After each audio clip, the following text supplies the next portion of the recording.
Welcome to Substance Free 02043, brought to you by Hingham Cares. I'm your host, Kristen Root, and I am Program Director of Hingham Cares. Our mission is to reduce substance use among youth in our community. We want our kids to make healthy choices around drugs and alcohol, so we provide information to teens, parents, and the community at large about the risks associated with teen substance use. With us today is someone who is engaged in groundbreaking work within the recovery community. Willie Ostiguy is a lieutenant with the Boston Fire Department, where he manages their employee assistance program, and the founder of the first recovery high school in Massachusetts. He also happens to be the uncle of Chris Meyer, who is the founder of Mudhouse Media, with whom we're producing this podcast. Welcome, Willie. It's a pleasure to have you here with us today. Thank you. So let's start by having you tell us a little bit about yourself. I grew up in South Boston. I moved to Dorchester. I've been in Quincy for about 40 years. Spent 40 years in the fire department. Actually, I worked with Chris's dad. He was on about 6 or 7 of us on the same family on the department, which isn't unusual. Could you share your personal story with us? How old were you I when can you share started? some of it, sure. Okay, great. No. I actually got into recovery in about a week. It'll be 52 years ago. Congratulations. Better this way. I wouldn't be 75, I'll tell you that. Right. But at any rate, I came, things fell into place departmentally, through my whole career sober, and went up through the ladder, different ranks and different things. We set up a program in the fire department, for our members and their families, and then we set it up with the international, and it's progress. I mean, at the beginning, a lot of people don't realize. I mean, from a labor standpoint, I was always involved with labor, but at one point, labor actually had in their contract that they could, like a beer break. No kidding. People just shake their head. It's like, what? That can't be real. It's like, take a look. Right. Take a look at the history. But things have changed. They've evolved, and for the better. A lot of people's lives have been saved. We've saved a lot of, and I wouldn't say we saved, but we've reached out to a lot of the members' children, because that's a major problem. We did some research there. We've done some work there, and some of it has been very good. It's an interesting concept when you look at that. Mm-hmm. I know when we were researching it, I want to say there was 76,000 kids in Mass that had substance abuse problems in high school. Wow.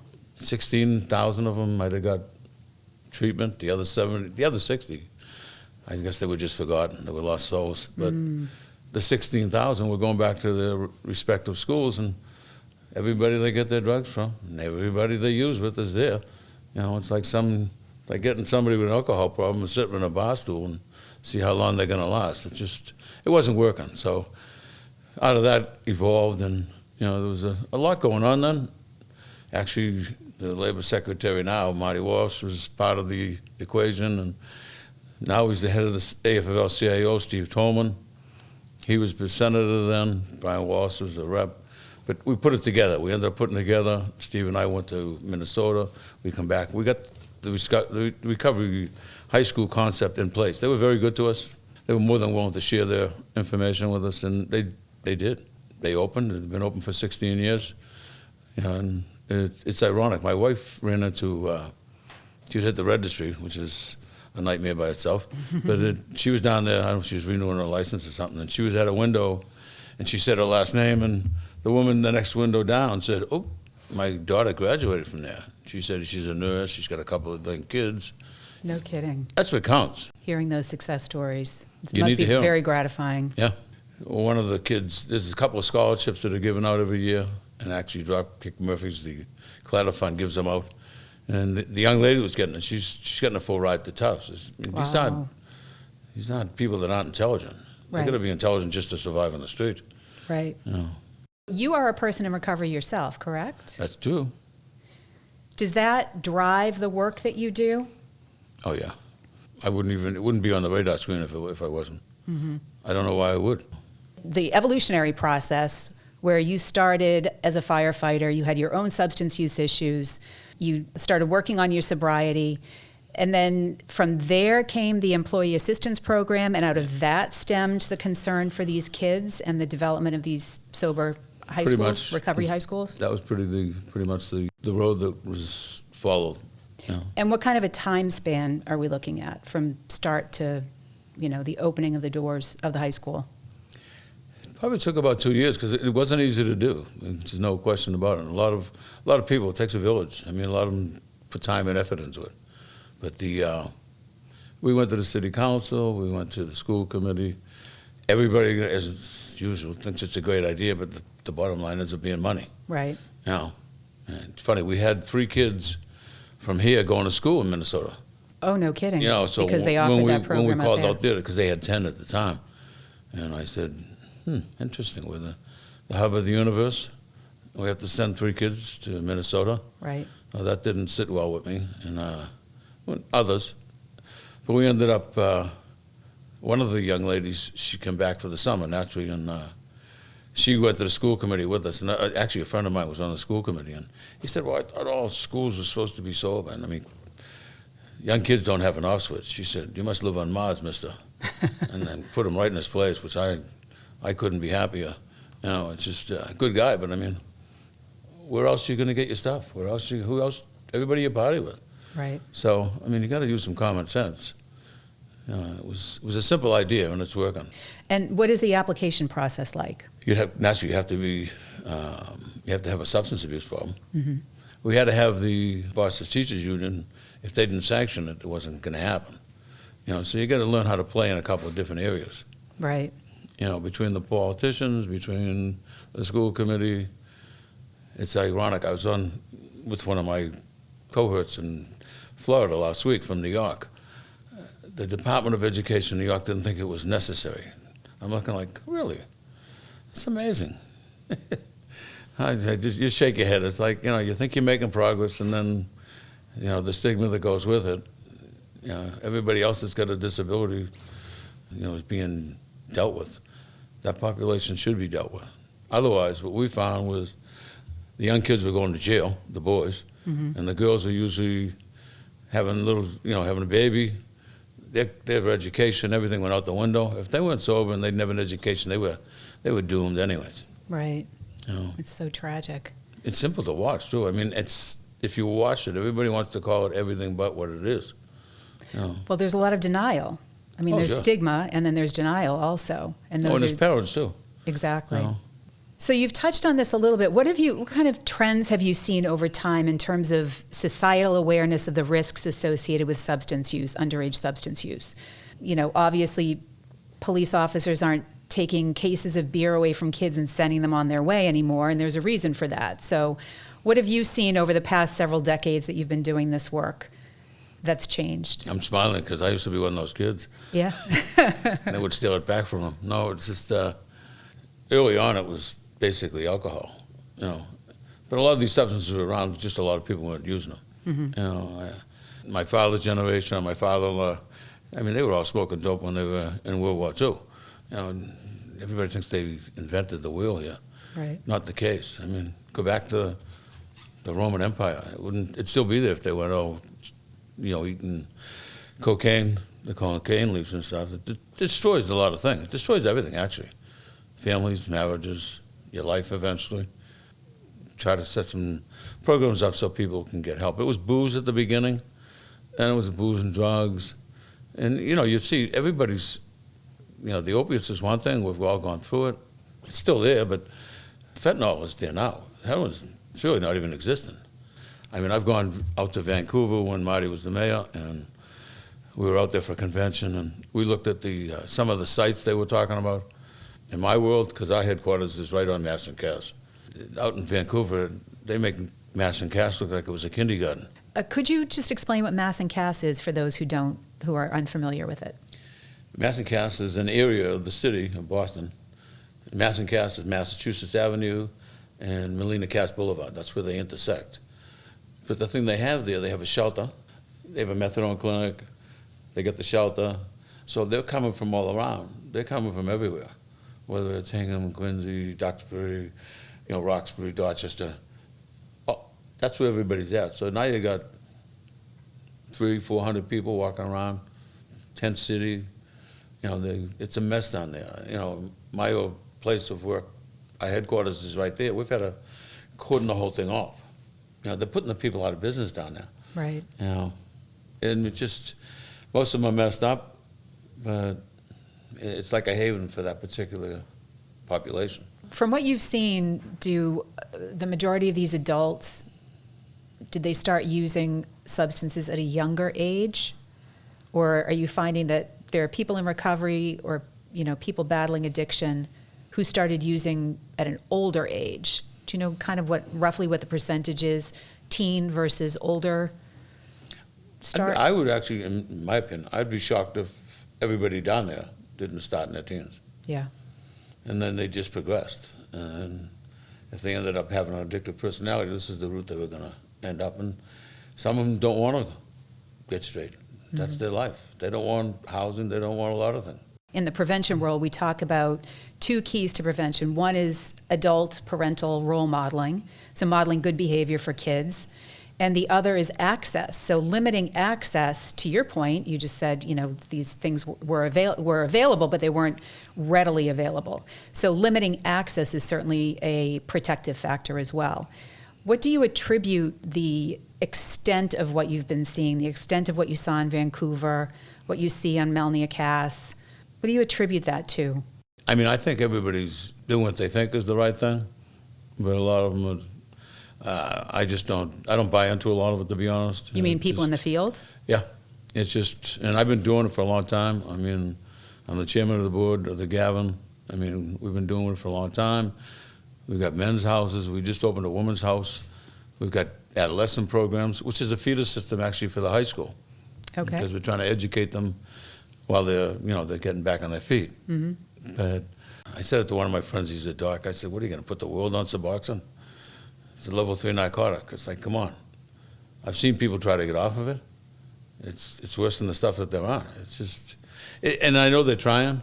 Sometimes I don't know if the docs can't figure it out, so they want to medicate it. It's like, that's not the answer. Education's the answer.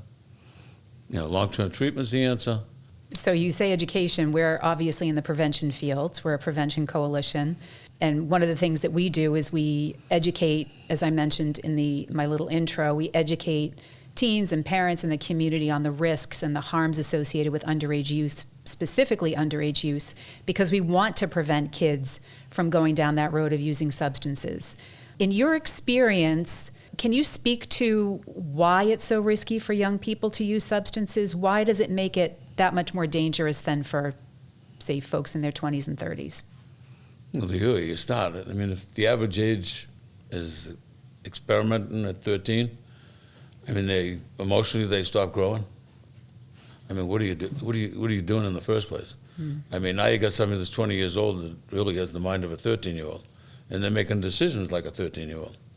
And if you don't intervene, they're going to continue to do that, and it's going to get worse. Are you seeing more of a trend in marijuana use and abuse since it's been legalized? No. It's always been there anyways. Right. And usually there's, I mean, alcohol's always in there somewhere because they got to maintain. But I listen to some people, it's like, man, where are you coming from? You haven't got a clue. What are some of the most common misconceptions you've heard? I think you said it a couple of minutes ago. They just deny that there is a problem. Mm-hmm. Or if they see the problem, they dress it up as anything they want to, but what it actually is. Mm-hmm. And it's tough to combat that. Those kids are not going away. They're going to be somebody's headache. And the money that, through their lifetime, and I forget what the figures were at the time, but if you get one person using substances, then say it's a young lady, she ends up on subsidized housing, she ends up on this, she ends up on that, she ends up losing and never getting an education. If you're looking at dollar figures, the dollar figure, by the time that's over, is astronomical. Right. Why don't you just get us some help long term? May or may not work. I'm not saying everything is going to be rosy. Well, you mentioned that ripple effect earlier, how someone's substance use can damage a family, can damage their career, can do all kinds of damage. Now you're talking about economic damage. When you were looking into the impact of adult substance use on kids, like parents who use, and the impact that it has on the children, was that kind of cutting edge thinking at the time when you were really looking into it? Was there much data that you could rely upon at that point? There wasn't a whole lot, but if the child gets straight and mom and dad are using when they go home, well, how long do you think it's going to take before the kid jumps on board and sets them back? Instead of the breakfast of champion, mom and dad are having a big doobie for breakfast. It's like, it's got to make some sense somewhere in the middle. Right. Some folks get it and some don't. And not that they're not trying. I don't think they're looking at the big picture. We've had kids in the house, male and female, that we wouldn't let them go home because of the parents' behavior. Oh, interesting. I mean, why would you? Right. You're setting them up to fail. Right. Mom's saying, keep up the good work, and she's doing exactly what you're in that particular facility for. Wow. Certainly, I would imagine poses challenges for you and for the facility as you're making decisions about the best interests of the kids, but also bearing in mind that they're still minors and still under their parental control, correct? I mean, there is that fine line that you have to walk. Yeah.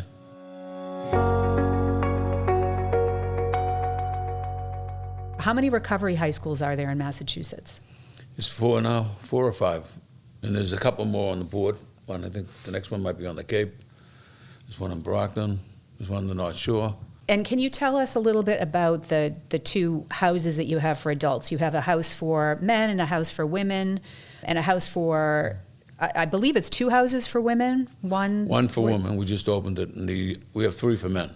The new one is right across from St. Gregory's Church in Lower Mills in Dorchester.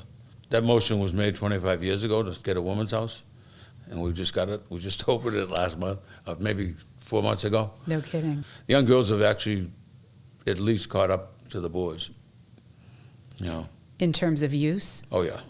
Percentage of use? Yeah. Is there a distinction between what boys tend to misuse and what girls tend to misuse in terms of substances? The young women, they're going to start a little booze, little smoking some dope, and then they're going to get into the Percodan, Percocet. You can almost see the progression. And then they'll go into the opiates and then things get too expensive, and the heroin is cheaper. Now with the fentanyl, forget it. One bad mistake, you're done. Right. No, it's so dangerous. It's so dangerous.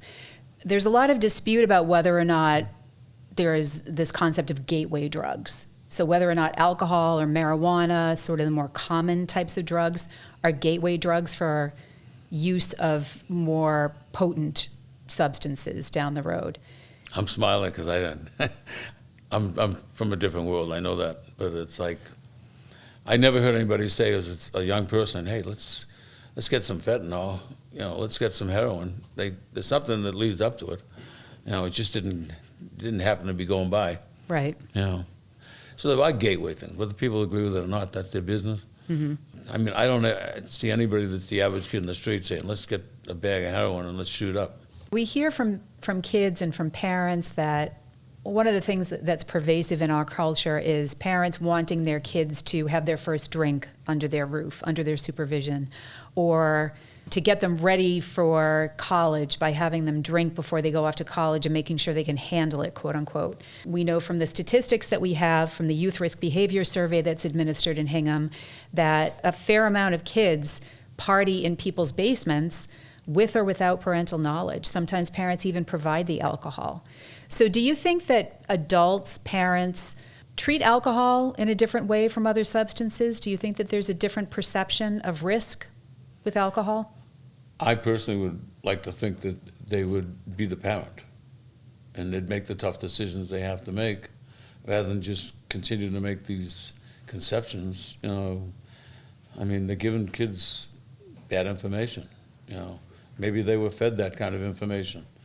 It comes in, manifests itself in the form of kids getting drunk and driving, and dying in car accidents, and the behavior. Like you said, half of the kids, their freshman year in college, if it's a party school, they're done before they even get by the first semester. Mm-hmm. So, are mom and dad going to sign off on that too?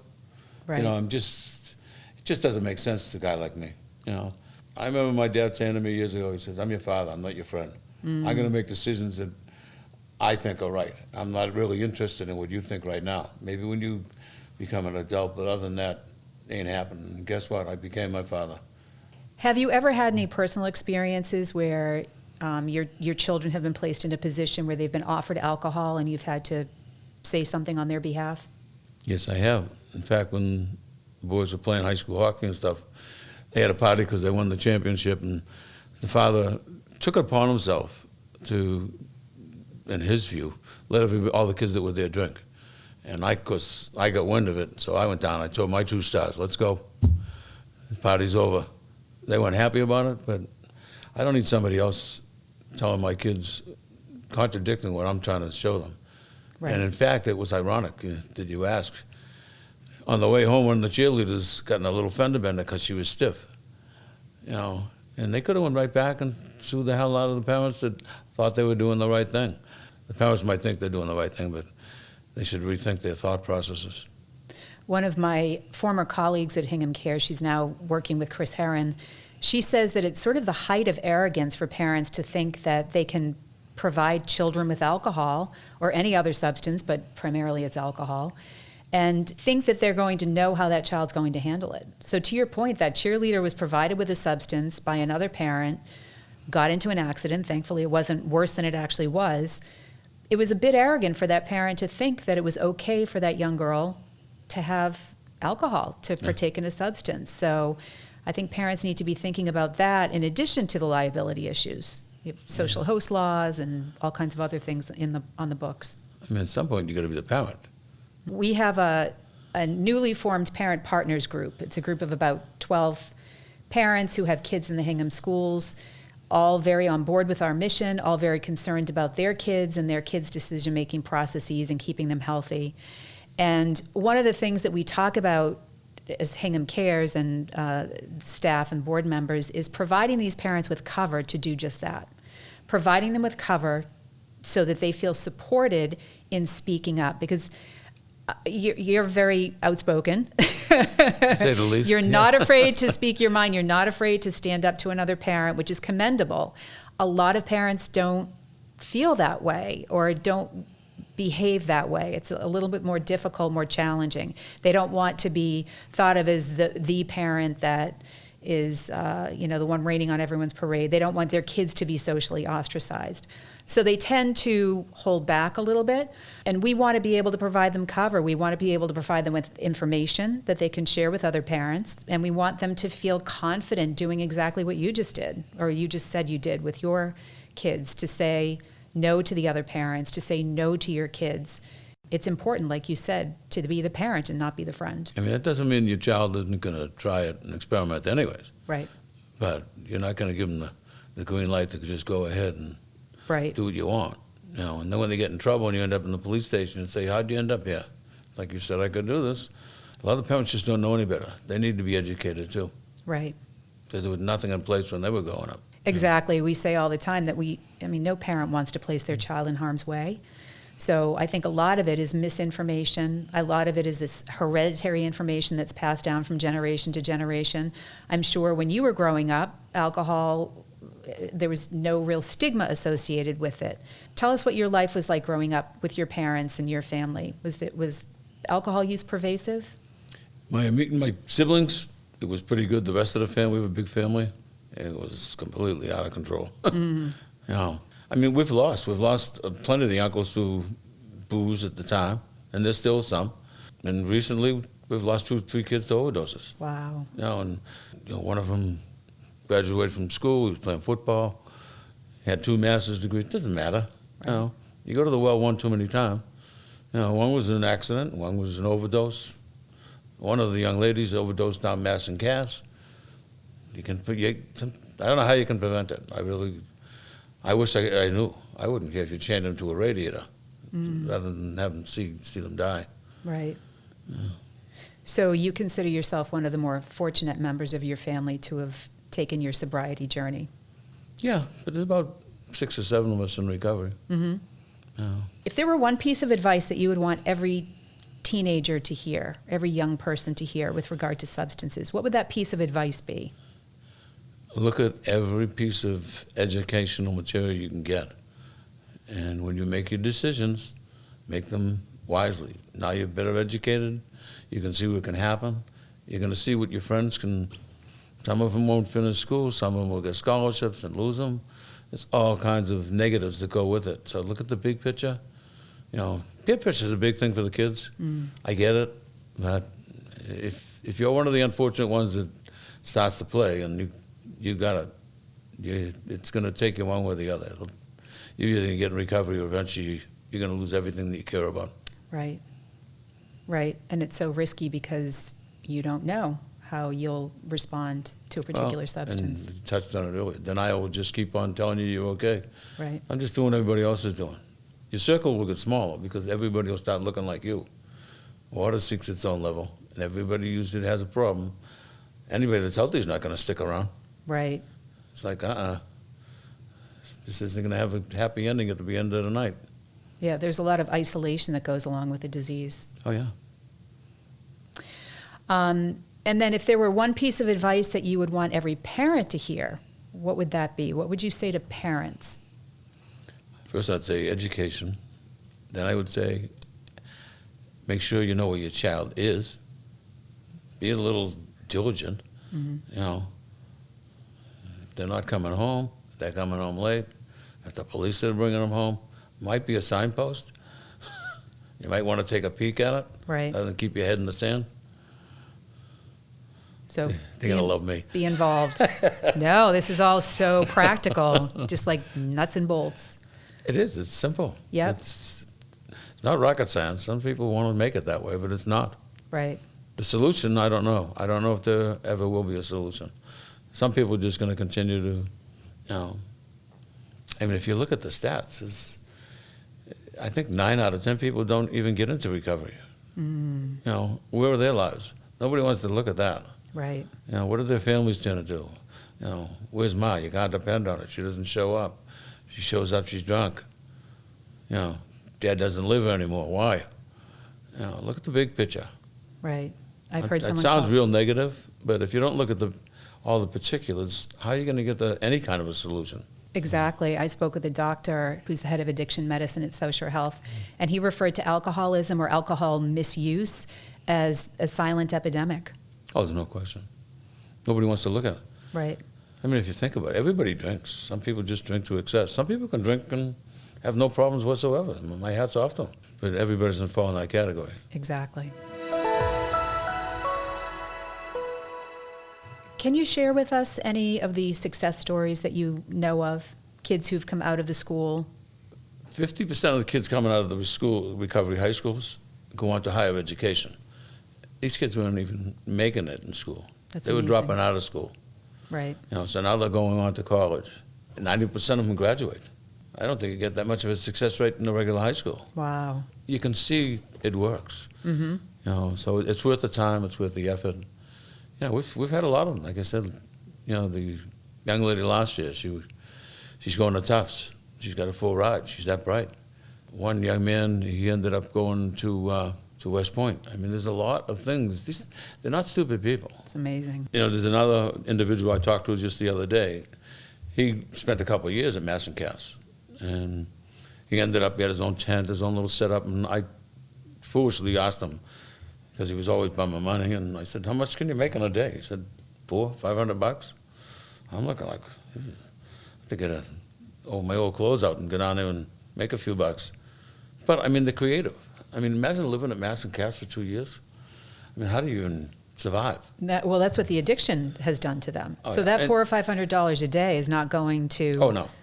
I mean, people Practical don't realize items. they have to shoot up 4 to 6 times a day. Right. It's like, where's that coming from? Right. You know, and then you got the problems of Mass and Cass. You know, and they've tried some different things, but it's like it's just a horror. So with kids in school that are accessing substances, those substances typically are coming from their peers, correct? Has that been Yeah. your experience? Yeah, and someone's giving it to them. Mm-hmm. They were probably in their position at one point, and now they make them dealers, and then there's a whole chain of command. Right. But you've talked a lot about the importance of education, the importance of parental involvement, the importance of prevention, keeping kids away from substances. And those are all really critical components to making sure people don't end up in those situations later on in life. I view my role as a parent completely different than some folks, evidently. If I can prevent somebody from going down that road, especially my children, that's what I'm going to do. So where can people find out more about the William Ostiguy High School and the other recovery high schools? They can go to the William J. Ostiguy Recovery High School.com, and everything will come up. the graduating classes for the last 16 years, the scholarships, the school itself, the interview process, everything will come up. The other thing, you could go on the Gavin Foundation website. They do the substance abuse piece in the school. Every morning the kids meet, they talk, they see a substance abuse counselor. They walk them through the whole process. So they've got a pretty good layout for the whole thing. That's before getting into the academics. When they do graduate, I'm glad that you brought that up. The graduation, their diploma reads the high school that they came from. Oh, interesting. So they won't walk into college and have stigma again. They get bused there and then They take transportation. Okay. It's on Temple Place, which is between Washington and Tremont, right near the Boston Common. Mm-hmm. I take my hat off to the teachers. It's just, until the kids really get on their feet, they're not happy campus. Right, you're dealing with kids in all different phases of they all got recovery. attitudes, yeah. Yeah. Yeah, I like it. I want to thank you again for joining us, Willie, for this enlightening conversation. It's been a pleasure to have you here with us. We all want to do what we can to keep our kids safe and healthy. Thank you. You've been listening to Substance Free 02043, brought to you by Hingham Cares. I'm your host, Kristen Arute, and I hope you will join us again. For more info or to get involved, go to hinghamcares.org.